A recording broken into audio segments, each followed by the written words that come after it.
Then the Lord God formed man of dust from the ground, and breathed into his nostrils the breath of life, and man became a living being.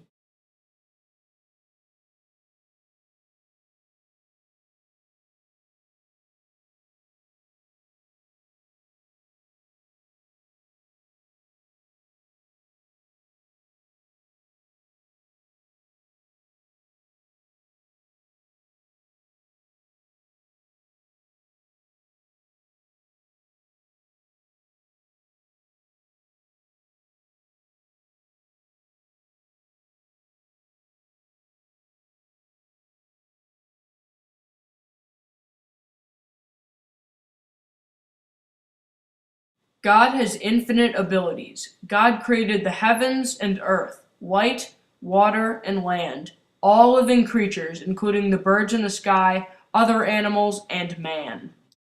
God created mankind in his own image. God saw all that he had made, and it was very good. Be fruitful and increase in number. Fill the earth and subdue it. Rule over the fish in the sea and the birds in the sky, and over every living creature that moves on the ground.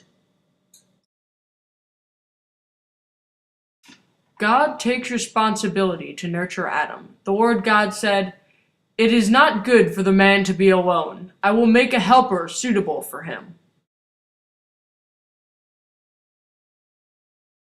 Victor has limited abilities compared to God. As the minuteness of the parts formed a great hindrance to my speed, I resolved, contrary to my first intention, to make the being of a gigantic stature. After having formed this determination, and having spent some months in successfully collecting and arranging my materials, I began. I had worked hard for nearly 2 years. Compared to God, Victor's intentions are selfish. I doubted at first whether I should attempt the creation of a being like myself, but my imagination was too much exalted by my first success to permit me to doubt of my abilities to give life to an animal as complete and wonderful as man. A new species would bless me as its creator and source. Many happy and excellent natures would owe their being to me. No father could claim the gratitude of his child so completely as I should deserve theirs. How can I describe my emotions at this catastrophe? His limbs were proportional, and I had selected his features as beautiful. Beautiful! Great God, his yellow skin scarcely covered the work of muscles and arteries beneath.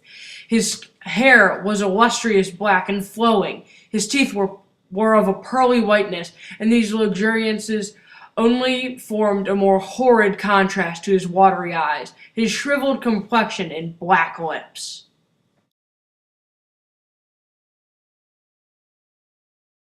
Giving a name to a creation acknowledges ownership, gives dignity, and builds a relationship. Let's compare what God names his creation, Adam, to what Victor calls his.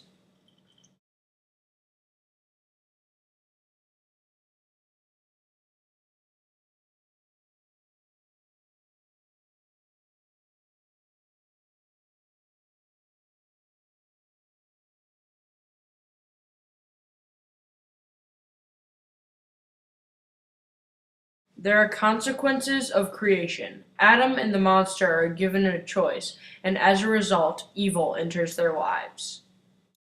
Adam's choice was given to him by God. You are free to eat from any tree in the garden, but you must not eat from the tree of knowledge of good and evil. When you eat from it, you will certainly die. We know what Adam chooses, and the Lord God said, "The man has now become like one of us, knowing good and evil. He must not be allowed to reach out his hand and take also from the tree of life and eat, and live forever." So the Lord God banished him from the Garden of Eden. We learn of the monster's choice. Rejection by the cottagers finalizes the monster's sense of abandonment and loneliness, leading to despair and a path of destruction. They are kind, and they are the most excellent creatures in the world, but unfortunately a fatal prejudice clouds their eyes, and where they ought to see a feeling and kind friend, they behold only a detestable monster. There was none among the myriads of men that existed who would pity or assist me. And should I feel kindness towards my enemies? No. From that moment I declared everlasting war against this species, and more than all, against him who formed me and sent me forth into this insupportable misery.